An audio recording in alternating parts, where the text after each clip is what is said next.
Fake toll texts: how phishing turns small fines into global crime. 1. The fake toll text is a modern entry point. It often starts with a single message that looks urgent yet routine. You receive a text that says you have an unpaid toll, that you must pay a small fine in the next 12 hours, and that failure to act will lead to your vehicle being impounded. The language is designed to trigger fear and speed. You are pushed to act before you think. So what does that actually mean? It means the message is engineered to bypass your critical reasoning and move you straight into compliance, especially when you are busy or distracted. Behind that one text sits a large-scale operation. In a single day in September, people in the United States received more than 330,000 fake toll scam messages. Over the past 3 years, organized crime groups based in China have reportedly generated more than $1 billion from variations of this scheme.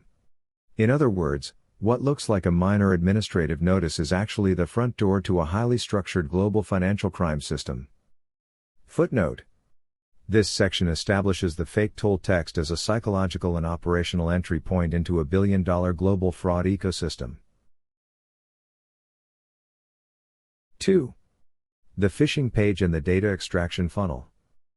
Once the victim taps the link in the text message, they are taken to a fake toll payment page. Visually, the page looks plausible. It presents a small amount due, for example a $6.69 toll, and offers a simple way to resolve the issue. The hook is the threat of impoundment. The tease is the promise that payment will erase the problem. The reveal, which the victim never sees, is that the page is not run by a toll authority at all. The page then escalates its requests. It asks for contact details, including name and address. It then moves to payment information and requests full card number, expiration date, and security code. So what does that actually mean? It means the purpose of the page is not to clear a toll but to extract enough data to create a usable digital version of the card in a criminal wallet.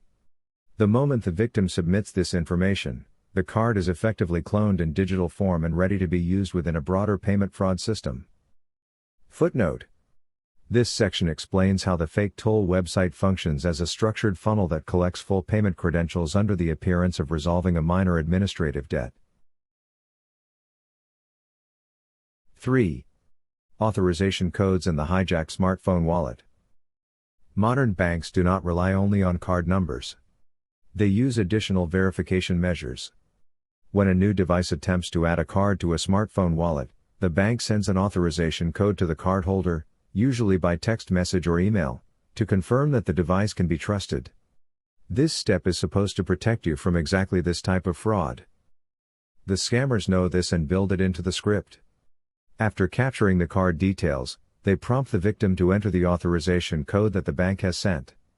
They claim that the code is needed to complete the toll payment or to verify the transaction. So what does that actually mean? It means the victim is unknowingly overriding the bank's security controls on behalf of the criminal. Once the victim enters that code into the fake site, the criminal can add the card to a smartphone wallet under their control. At that point, the card is live, authenticated, and ready to use as if the criminal were the legitimate cardholder.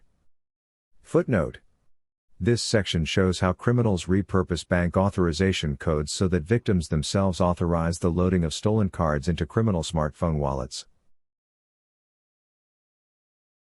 4. Remote tap-to-pay and global monetization.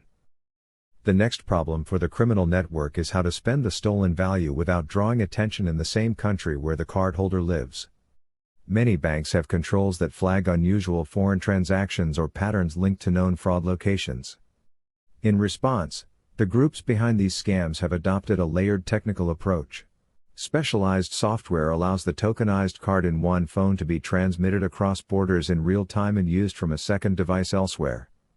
For example, the card data associated with a phone in one country can be remotely linked to a different phone in the cardholder's own region. A recruited local shopper then uses that second phone to tap to pay at physical terminals. They purchase phones, luxury goods, and gift cards that can be resold on major e-commerce platforms or simply shipped overseas. So what does that actually mean? It means a text sent from one continent can lead to a physical purchase made with your card in your own city, executed by someone you will never meet, while the controlling software and profit center remain abroad. Footnote. This section describes how remote tap-to-pay technology lets criminals separate the location of the stolen card data from the location of the actual purchases in order to evade detection and cash out at scale. 5. Legal action against phishing kit providers. The infrastructure behind these schemes does not arise by accident. Dedicated groups build and sell ready-made phishing kits that others can deploy with minimal technical skill. These kits provide templates for fake toll pages, data collection forms, and the scripts needed to capture and forward payment information. In response to the scale of harm, technology companies have begun to use litigation as a tool. On November 12, a major technology firm filed suit against one of the producers of these phishing kits, alleging that the operation had deceived more than 1 million people in at least 121 countries. So what does that actually mean? It signals that the legal system is being used not only against the individual senders of scam texts, who are often difficult to trace, but also against the upstream providers of the technical infrastructure that makes the fraud efficient and repeatable. This shift from chasing individual messages to targeting industrial-scale enablers is an important development in cybercrime enforcement strategy. Footnote. This section highlights the move toward civil litigation against phishing kit makers as a way to disrupt the industrial supply chain that supports toll text scams worldwide. 6. Practical risk management, slowing down to stay safe. The core problem for individuals is not a lack of intelligence but a lack of time and context at the moment of decision. The message arrives when you are driving, working, or tired, and it demands immediate action with a threat that feels plausible. The design exploits normal human behavior. The empathy-based response is to acknowledge that almost anyone can be caught off guard under those conditions. The practical action step is simple yet powerful. When you receive a message that claims a small debt will lead to an extreme consequence, pause and test it. Ask whether a legitimate agency would impound a vehicle over a single-digit toll within 12 hours. Use a separate channel that you initiate yourself, such as the official website or phone number on a recent toll statement, rather than the link in the message. So what does that actually mean? It means your best defense is to slow the interaction down, reclaim control over the communication channel, and refuse to let urgency dictate your judgment.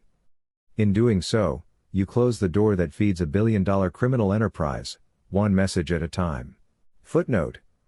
This section translates the mechanics of the scam into concrete defensive habits that rely on slowing down, verifying independently, and refusing to act under artificial urgency.